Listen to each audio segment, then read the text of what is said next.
ఆదిలాబాద్ శ్రీరామచంద్ర గోపాలకృష్ణ మఠంలో నిర్జల ఏకాదశిని పురస్కరించుకుని మహిళలు సామూహికంగా లక్ష్మీనారాయణ వ్రతాలు వైభవంగా నిర్వహించారు.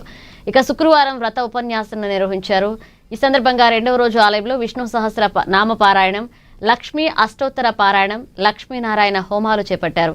ఇక మహిళల కుటుంబ సంక్షేమంతో పాటు లోక కళ్యాణం కోసం వర్షాలు సమృద్ధిగా కురవాలని, పాడి పంటలు పూజలు నిర్వహించనున్నట్లుగా పేర్కొన్నారు. అన్ని దోషాలు హరించి సుఖశాంతులు కలగాలనే సంకల్పంతో వ్రతాన్ని ఆచరించినట్లుగా తెలిపారు.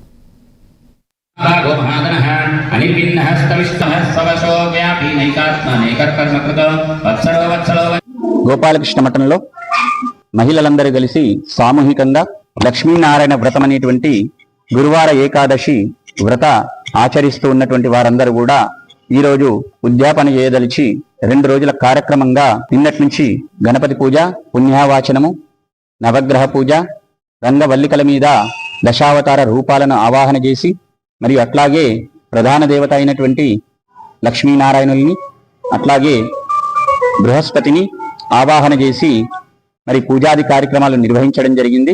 ఇట్టి పూజా కార్యక్రమంలో 2వ రోజుల భాగంగా విష్ణు సహస్రనామ పారాయణము, లక్ష్మీ అష్టోత్తర పారాయణము మరియు లక్ష్మీనారాయణ హోమాలు నిర్వహించి మరి వారికి మరి వారి కుటుంబ సభ్యులకే కాకుండా లోక కళ్యాణార్థాన్ని కూడా ఈ కార్యక్రమాన్ని మనం నిర్వహించడం జరుగుతూ ఉన్నది. మరి ముఖ్యంగా ఈ కార్యక్రమాన్ని ఎందుకు చేయాలి అనేటువంటి విషయానికి వస్తే, దీర్ఘాయుత్వాన్ని కలిగించేటువంటిదే ఈ లక్ష్మీనారాయణ వ్రతం.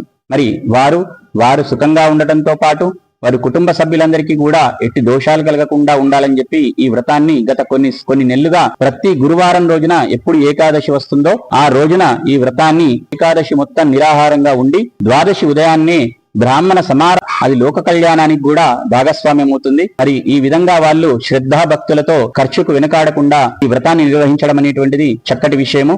ఈ ఫలం వారి కుటుంబంతో పాటు లోక కళ్యాణం వెళ్లి